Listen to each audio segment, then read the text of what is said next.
System ya kuzanguka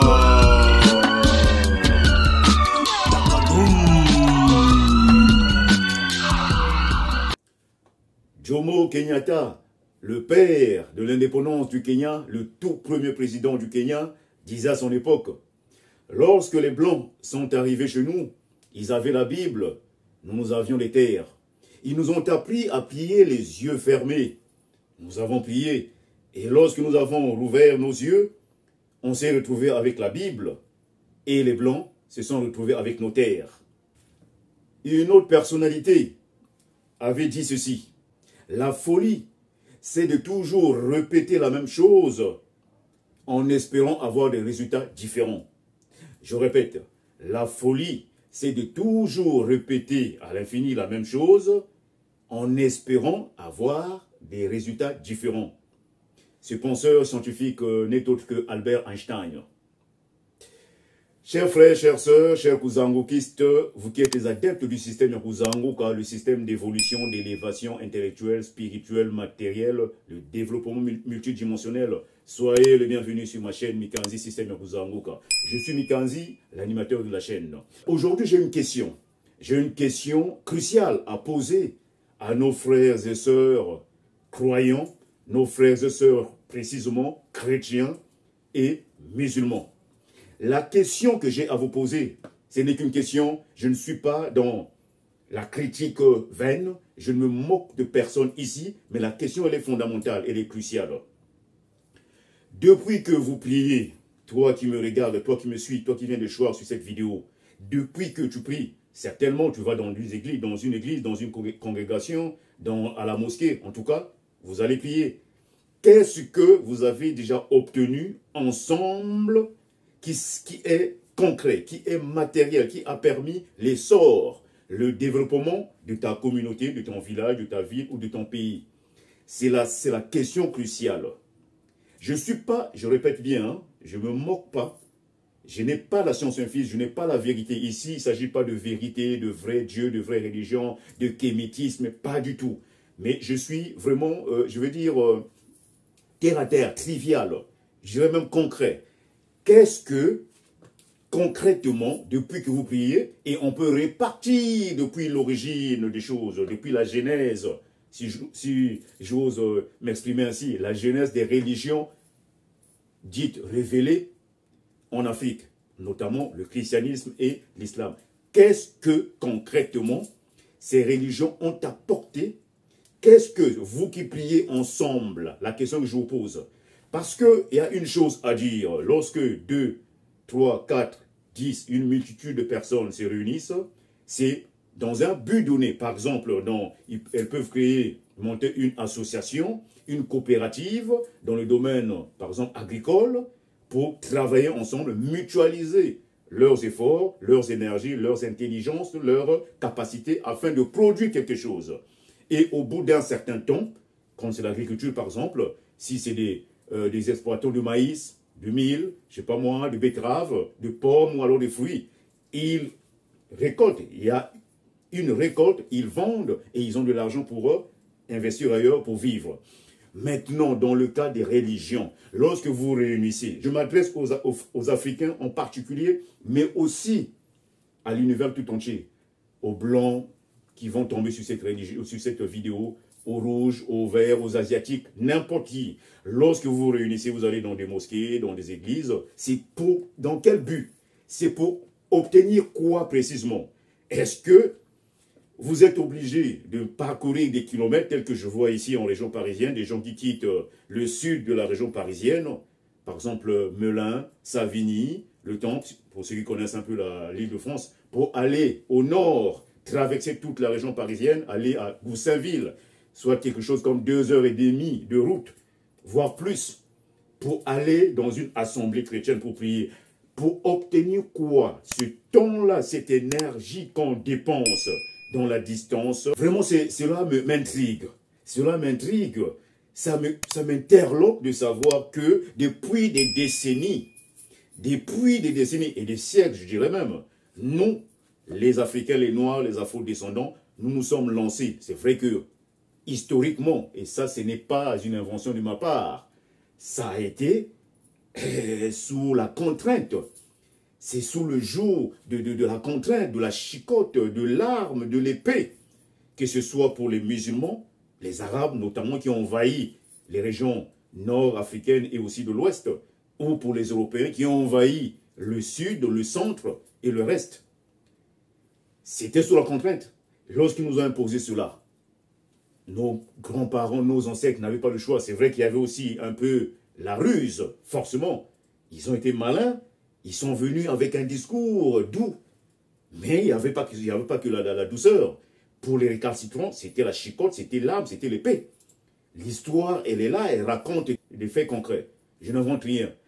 Mais maintenant que nous avons acquis l'indépendance, je ne crois pas que cette indépendance ne soit que politique, étatique. En tout cas, dans les institutions, elle doit être aussi mentale, spirituelle, intellectuelle. Est-ce que vous vous rendez compte, vous êtes conscient du fait que il y a une sorte de vacuité dans votre affaire là? Non, posons-nous les vraies questions, parce que nous répétons les mêmes choses. Quand je dis nous, l'ensemble, moi je ne suis pas dedans, parce que j'avais compris la chose il y a longtemps. J'avais compris l'arnaque il y a longtemps, j'avais compris cette entourloupe il y a longtemps.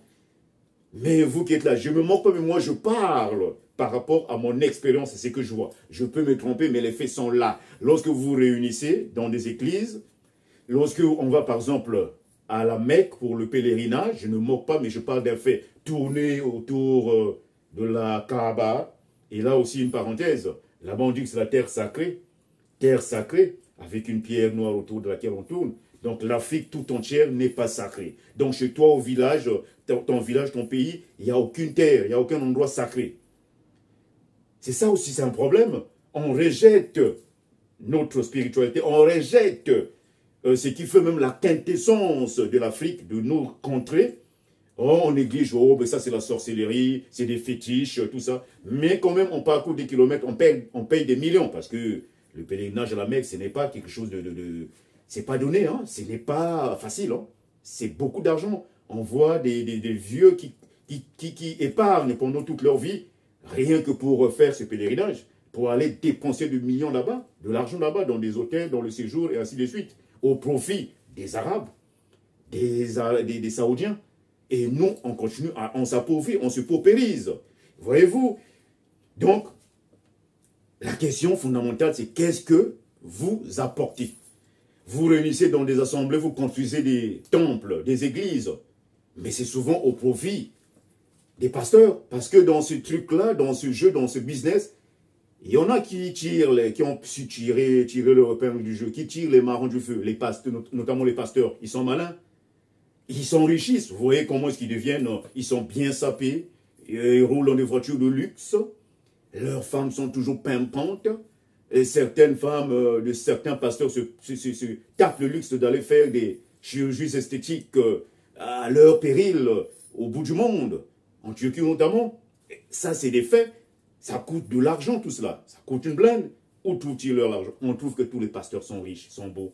Et les ouailles, les fidèles sont pauvres. C'est un problème. Qu'est-ce que vous construisez? Qu'est-ce que vous faites de concret? En dépit de construire des temples, des églises, je ne sais pas quoi, l'œuvre de Dieu. Est-ce que Dieu vous a dit qu'il a besoin de cette œuvre-là? Oh, on fait l'œuvre, on accomplit l'œuvre de Dieu. Et c'est partout comme ça. Dieu, Allah, je ne critique pas. Je dis bien, entendons-nous. Je n'ai pas la vérité. Là, je parle que de mon ressenti, de ma vision des choses. La question, vous qui allez tomber sur cette vidéo, venez me répondre. Qu'est-ce que vous produisez concrètement? Le temps, l'énergie que vous voyez que c'est tout ce temps-là que vous mettez. Et il y a un problème. Dans nos contrées en Afrique, on verra que l'Afrique stagne. L'Afrique, c'est vrai, ça bougeote un tout petit peu, mais vraiment à pas de caméléon. Lorsqu'il s'agit par exemple d'une route qui est mal faite, ou plutôt une route où il y a des nids de poules, où il y a des marques d'eau, où les voitures ne peuvent pas circuler, on laisse ça aux soins de l'État. Ah, c'est à l'État de s'en occuper. Mais entre-temps, il y a des moustiques qui viennent prendre leurs œufs là, leurs laves, et puis ça crée des maladies, l'insalubrité. On ne se réunit pas pour réfectionner la route.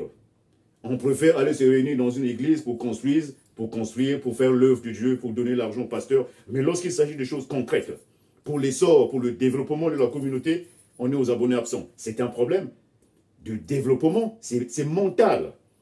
Donc moi, là, j'épingle cet aspect des choses parce que on constate que la religion, les religions, les prières sont en train de prendre tout, d'occuper l'espace de telle sorte que on ne réfléchit plus sur ce qui est sur terre là, sur notre vie intellectuelle, spirituelle, même physique.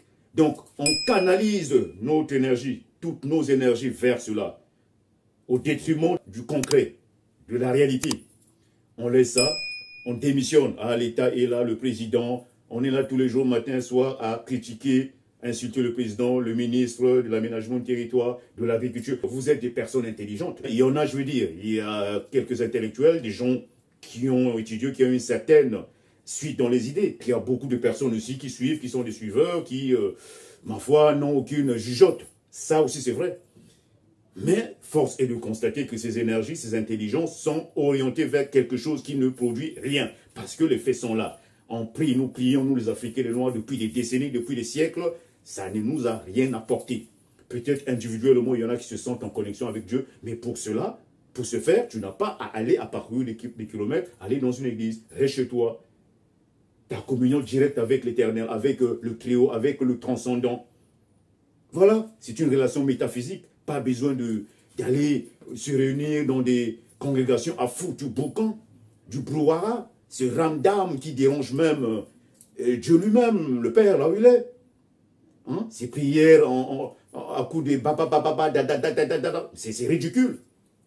C'est ridicule. Donc, répondez-moi à cette question que je pose, fondamentale.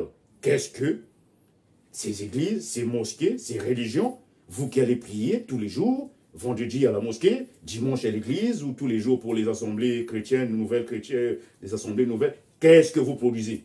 Est-ce que cette énergie-là, ces intelligences-là, vous ne pouvez pas les orienter vers le développement de la communauté sur le plan social, le plan économique? Je répète, pour qu'on se comprenne bien, je ne suis pas en train de me moquer de ceux qui prient, parce que je n'ai pas, je ne sais pas. Moi, je ne sais rien. Tout ce que je sais, c'est que je suis un homme sur cette terre qui cherche sa voie. Chacun se cherche. Mais les faits sont là. Les faits sont là. Et donc, voilà, donnez-moi une réponse. Et avec des preuves, là, je serai convaincu et je me tairai. Je changerai mon discours. Mais en attendant cela, je le maintiens. Je maintiens fermement, je signe et persiste que ces religions ne nous ont rien apporté, nous appauvrissent intellectuellement, nous appauvrissent socialement, et c'est toujours au profit de ceux qui nous les ont apportés, à savoir les Arabes et les Occidentaux, les Blancs, autrement dit.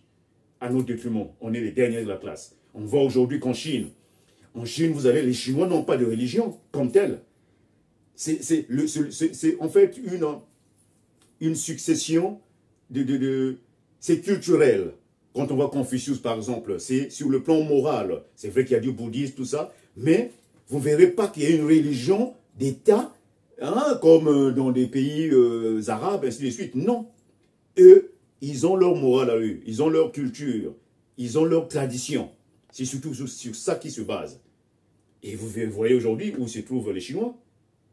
Donc, c'est comme on peut s'en inspirer. On peut s'en inspirer pour se dire que la religion, ma foi, voilà, ça ne nous apporte rien. Il faut changer de tactique, changer de stratégie, parce qu'on répète la même chose depuis des décennies, depuis des siècles. Les résultats sont là. Mais on veut, voilà, on vise le paradis, aller au ciel, tout ça.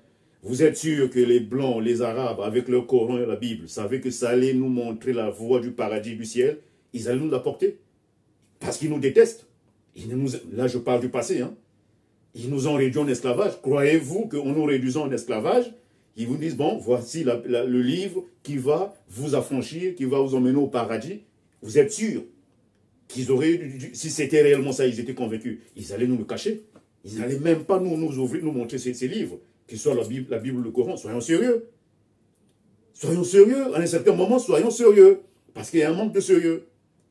Donc voilà, je ne vais pas trop m'étaler dessus. Répondez-moi à la question, pas dans des invectives, pas dans des critiques, pas avec des insultes, mais rationnellement. Voilà, on discute, on échange, et je crois que ce n'est comme ça qu'on peut évoluer. Peut-être je suis dans l'erreur, et je vais le reconnaître, je ferai un monde honorable, et je vous rejoindrai, peut-être dans l'islam ou dans le christianisme. Tout ce que je vis, c'est l'essor de l'humanité, c'est la concorde, c'est la paix. Mais force est de constater que ces religions ne nous apportent pas la paix. Elles sont même source de conflits, elles sont source de guerre, elles sont source de dissensions dans l'humanité, à travers le monde. Ça, c'est aussi une vérité. Vous ne direz pas le contraire. Donc, ce n'est pas ici une question de kémitisme ou de panafricanisme. Non, c'est une question d'humanité. D'humanité, moi, je défends mon peuple qui a tant souffert, qui continue à souffrir, et on essaye de trouver les pistes de sortie, les solutions. Donc, parmi lesquelles il faudrait vraiment qu'on toilette, qu'on nettoie cette affaire de religion, de spiritualité. Dans quel sens orienter nos énergies. Et peut-être que ça pourra nous apporter des résultats satisfaisants. En attendant, je vous souhaite une excellente journée, portez-vous bien, et c'est toujours dans le système Yakuza Nguka, système Yakuza Nguka, système Yakuza Nguka. Takadum, le Zolo.